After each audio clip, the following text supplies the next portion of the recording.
All right. Good afternoon, everyone, or good morning. Welcome to the loan officer training with the mortgage calculator.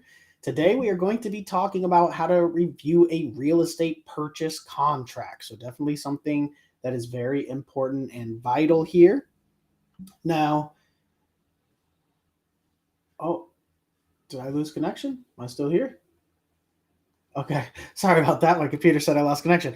All right, well, I'll go ahead and turn it over to Jose here. Remember that we do this uh, every Tuesday, Wednesday, and Thursday at 12 p.m. Eastern time, where we go through a new loan officer training topic. So, what we'll do is we'll go ahead and take the chat off the screen for now. You can go ahead and keep dropping comments there in the chat. Drop any questions you have in the chat as well after we go through the presentation. So, with that being said, Jose, I will let you go ahead and take it over here.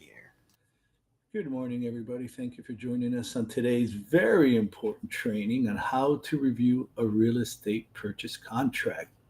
It's not only important for the real estate agent to be aware of the terms and conditions and due dates on a contract, but also for the mortgage loan originator who is responsible for providing a loan commitment before a set date and for being able to ensure that the transaction closes also by a set date, or else the contract the buyer could be in default.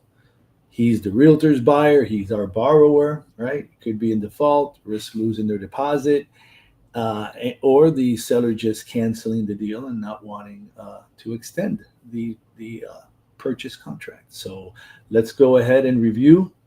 I'm sure there's going to be some important information there that you may not have considered.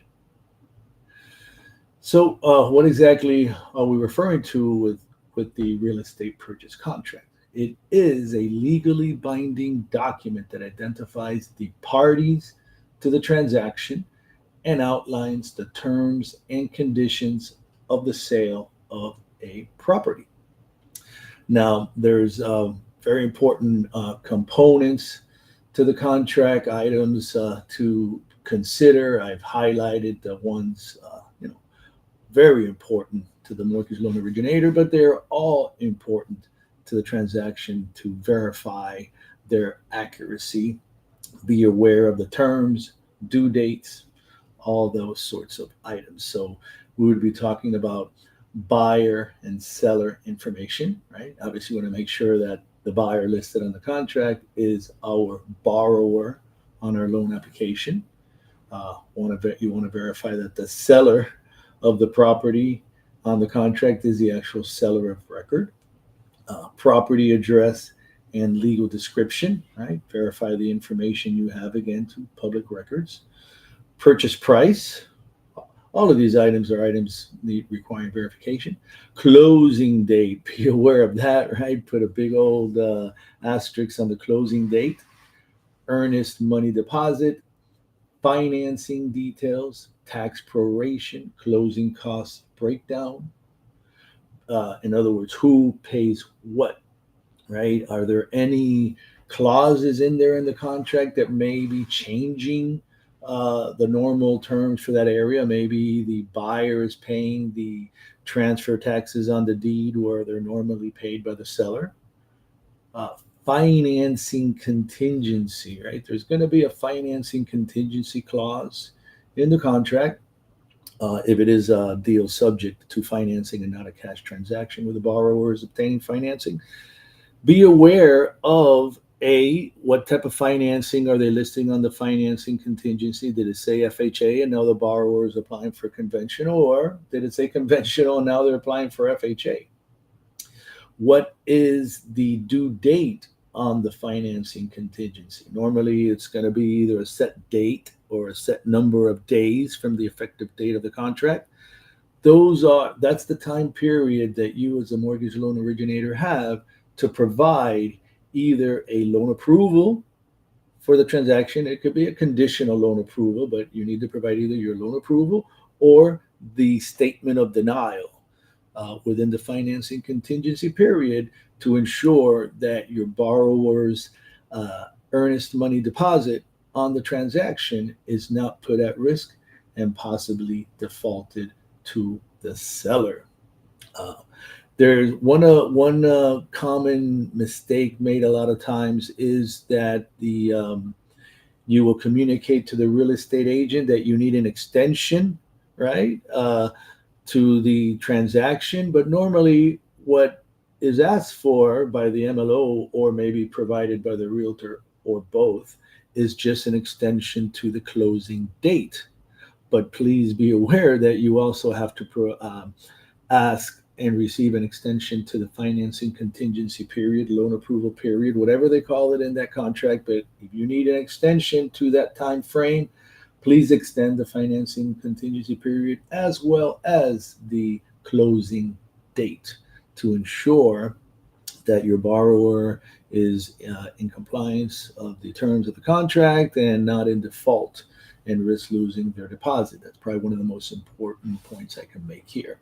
The appraisal contingency is the transaction subject to appraisal. What does it say in the appraisal contingency in the contract? Just be aware. Is there a certain time frame for the completion of the appraisal and to raise any objections to the value to the seller? Be aware of that too. If you missed that mark, maybe that was 14 days and the financing contingency period could have been 28 days, but they wanted to make sure that the appraisal contingency was eliminated early in the process. They didn't want to wait to the end of the approval period and then all of a sudden be hit with that bomb that the borrower does not qualify because the property did not appraise. So do be aware there could be a difference there. Home inspection contingency period. That's the time frame during which they can cancel the transaction or put forth any objections to property conditions the inspections may have brought up. And also, what are the included fixtures in the transaction? So further highlighting, I started touching base on these, but what are the important terms to consider? Again, verify the property information like the address, legal description, and folio number. Make sure we have the right property. Verify that the sales price is correct. Verify that you have a complete copy of the contract, including all addendums and disclosure. What is the contract effective date? Is the contract, now this could be a red flag also, but is the contract dated after you receive the credit documents? What are the interested party contributions, right? Seller credit, realtor credit, and are they exceeding the limits for the loan transaction that is being selected? Is this a non-arm's length transactions? In other words, is there some type of a relationship between the buyer and the seller? Are they related? Is it their employer? Because that can definitely affect the maximum loan to value as well as additional items that would have to be provided when it is a non-arm's length transaction where there is a relationship. What are the sales concessions? Notice this is separate from interested party contributions. Sales concessions could be items like credit for repairs of $10,000, $15,000. That if it's not a seller credit to closing costs, but a seller credit to repairs, that is a concession that's considered a non-realty item added as an incentive, and that may reduce the sales price dollar for dollar because they're going to assume that that concession is being built into the contract and then result in a reduction of the sales price. Verify that if the seller is the owner of record, and most importantly, the date that the seller purchased the property to determine if there is any seasoning issues, right? That is a big one. Seasoning on title is what we're talking about here. Because that could affect it on an FHA loan, for example. You have the 90-day rule that you can't enter into a contract until day 91 of the seller being on title. On a DSCR loan, even if it's a purchase, if the seller's been on title less than a year, 12 months, that's considered a flip. And then depending on exactly how many months since he's been on title and the percentage of appreciation on the value from the price that the seller purchased it for to the price it's being sold now, If that exceeds a certain threshold, then that also triggers additional actions needed, like possibly a second appraisal. So do be aware that is a very important one.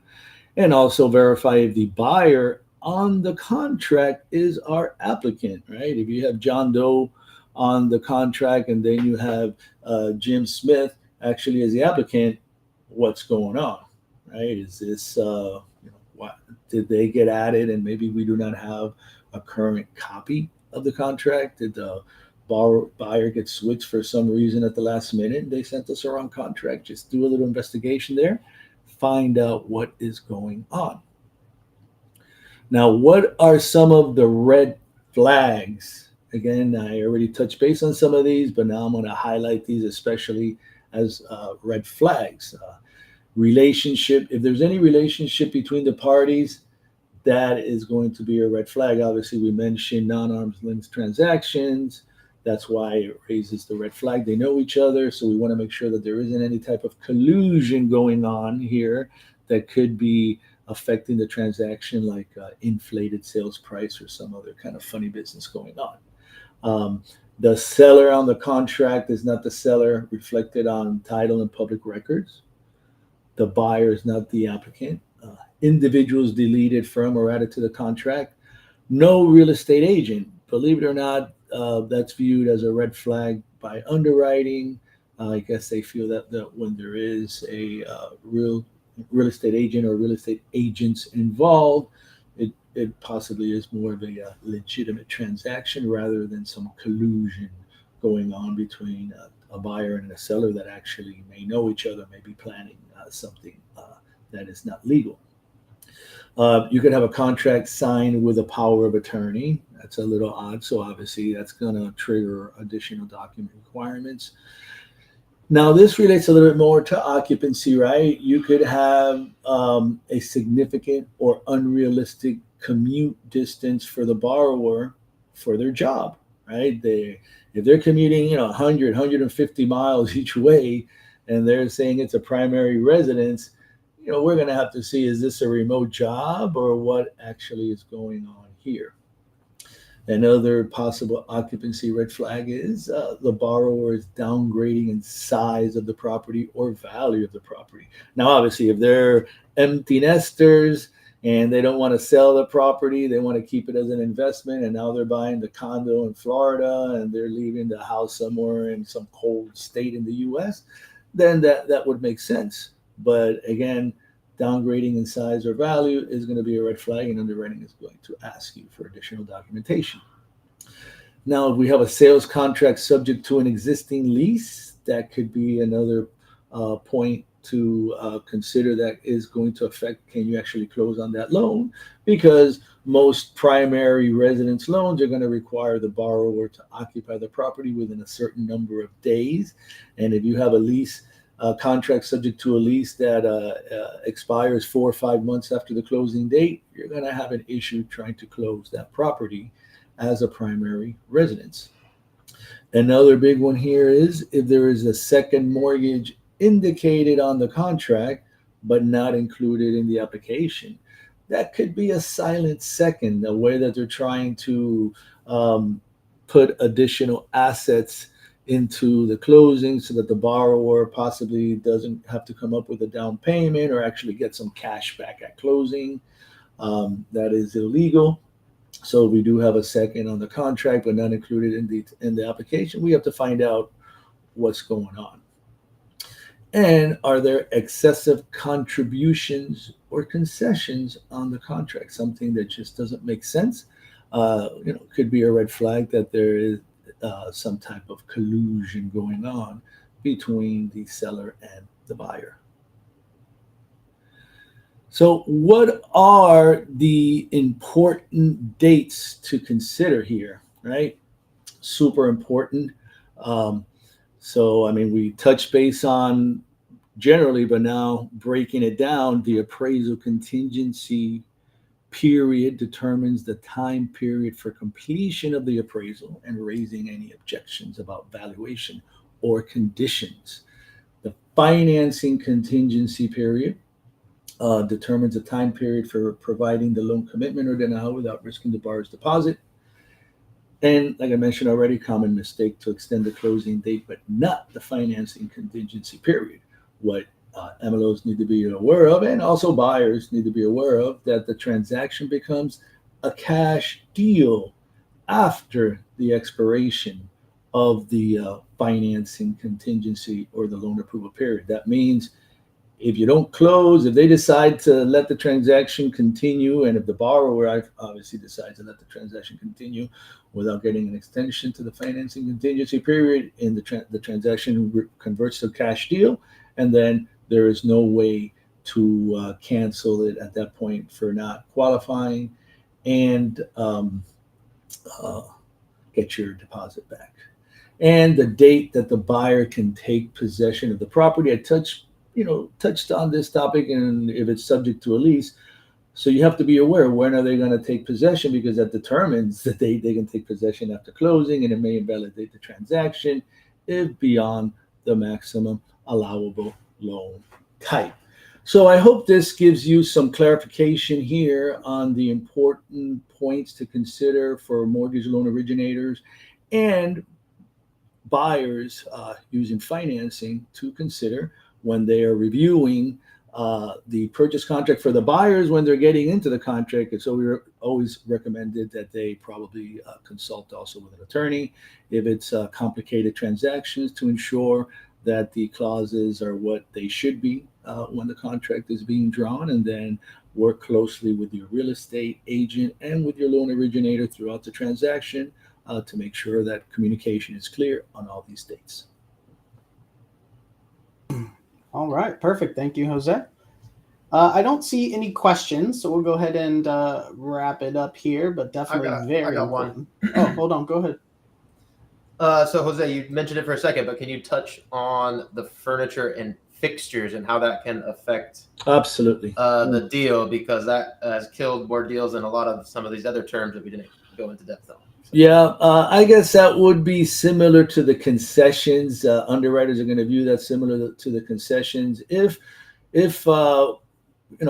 we put what would be considered personal property in the contract. So, for example, fixtures, that's light fixtures, built-in appliances are going to be considered part of what is being offered with the actual property. But personal property like furniture and other items that are not considered fixtures, if they are added to the contract, in Florida, for example, it's on page 1. If they're added to the contract, and the underwriter is going to ask for additional documentation, because they're going to see a value that is that personal property has, and it could result in the appraised value being reduced by the value of the personal property.